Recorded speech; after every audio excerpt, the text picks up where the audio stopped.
De hecho, haciendo un contraste con este tema del cheque y usted que lo mencionaba, los nuevos cambios, quería preguntarle, ¿qué opina usted frente a las nuevas aplicaciones y estas formas de hacer negocios a través de aplicaciones como Bancolombia, Ahorro a la Mano, Nequi, DaviPlata? Creo que me interesaría mucho saber su opinión porque en clase no la he escuchado y aprovecho que lo tengo en el podcast para preguntarle cómo ve usted esta nueva era y cómo se está desarrollando este tema de la bancarización digital. Bueno, eso es algo que ya no lo para nadie. ¿Cierto? El uso de los medios electrónicos en los negocios. El gran problema es la seguridad.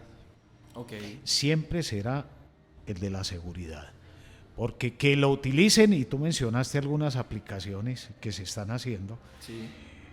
que se utilicen, bueno, es una realidad, es un fenómeno de nuestro tiempo, ¿no? La sociedad de la información, el uso de los medios electrónicos. La inmediatez. Correcto. El problema es la confianza que puedan despertar. Claro. Porque hay personas que aún se resisten. No. Por ejemplo, pensar en un crédito que se solicite, que se apruebe por medios electrónicos. O sea, que te pasen por Nequi. Genera mucha resistencia. Claro. No da tanta confianza. No da tanta confianza y precisamente aún en el gremio de los abogados, de los juristas, eso pues desata mucha desconfianza porque se cree que todavía no existen las herramientas jurídicas para tener el control sobre ese tipo de negociación. Luego, el problema no es que se hagan o no se hagan. El problema es el ordenamiento jurídico. Claro. ¿Qué fundamentos, qué ha consagrado precisamente para controlar ese tipo de operaciones? Porque es muy usual que existan muchas estafas, muchos engaños. ¿Y cómo se hace exigible esto? Bueno, ahí está la dificultad. Y la máxima dificultad radica precisamente en el tema de la creación y la circulación de títulos valores. Ok. Porque se cree que frente a este tema no hay suficientes herramientas normativas. Existe una ley, que es la ley 527 de 1999. Fue una ley que se amparó en un modelo internacional. Colombia fue de los primeros países en adoptar ese modelo como una ley nacional. Ahí está esa ley. Aún no ha sido derogada. Es más, se cree que pasarán varias décadas y seguirá vigente. Wow. Porque fue una ley que se anticipó precisamente en varias décadas a este fenómeno. Precisamente es la ley de los mensajes de datos. Sí. Y con base en esta ley, precisamente hay tres postulados fundamentales que son los que guían cualquier negociación hecha por medios electrónicos. ¿Cuáles son? O por mensajes de datos. Mientras exista un medio que sea confiable para identificar al iniciador del negocio, de cualquier negocio, pues magnífico. Pero no basta con ello. Además de ello, se requiere que el documento o que el negocio que se genere por medios electrónicos no sea susceptible de ser modificado. O sea, el comprobante de envío, de transferencia, por ejemplo. Sin duda.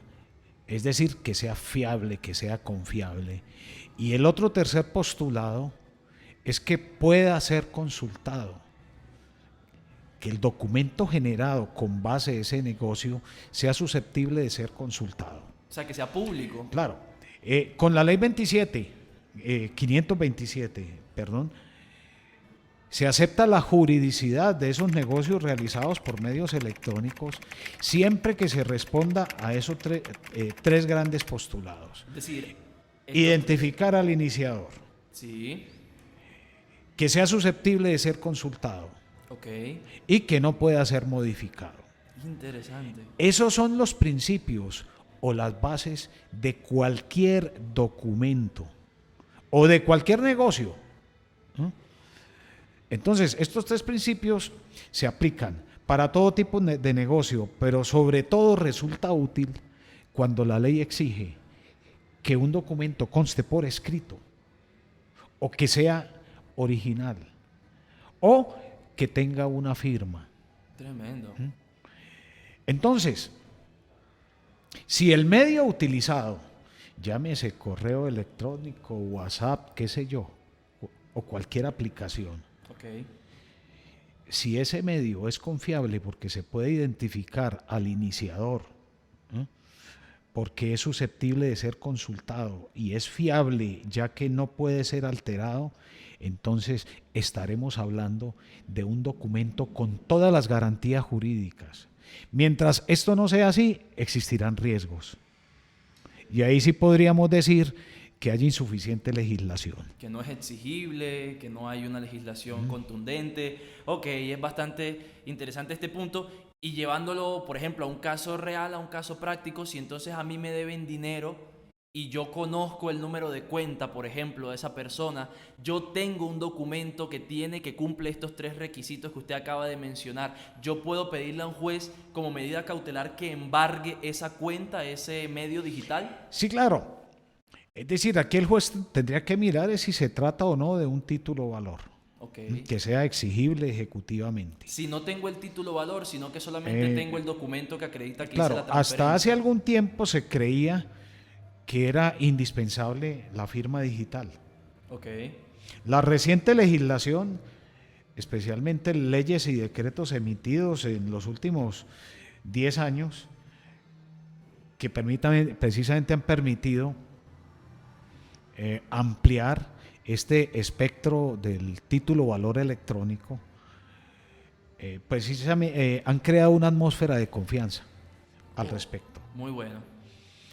Pero para que eso ocurra, se tuvo que crear las entidades de depósito Ok. de los títulos valores. Interesante. Porque las entidades de depósito son las que ejercen un control. ¿Qué buscan estas entidades de depósito? Depósito de valores en general. Por allá en el año 2005 se crearon estas entidades de depósito de valores. Posteriormente se creó el sistema de registro y de depósito de las facturas electrónicas y también de los pagarés electrónicos. Entonces, lo que hacen estas entidades es precisamente proteger la integridad del documento. Mientras se pueda proteger la integridad del documento, podríamos tener confianza en el título valor electrónico. Podríamos hablar de título valor electrónico. Maravilloso. Mientras esto no sea posible, es decir, mientras no exista la entidad de registro y de depósito de los títulos, es muy complejo y sería muy complejo que un juez le reconociera el carácter de título valor a un documento. Tremendo. Es todo un mundo de cosas. Sí, claro, pero esto ya existe en la legislación colombiana. Lo que falta es hacerlo extensivo para otros títulos valores. Afortunadamente ya lo tenemos, ya existe. Muy interesante, doctor Hernán. Creo que ha cubierto muchos puntos importantes.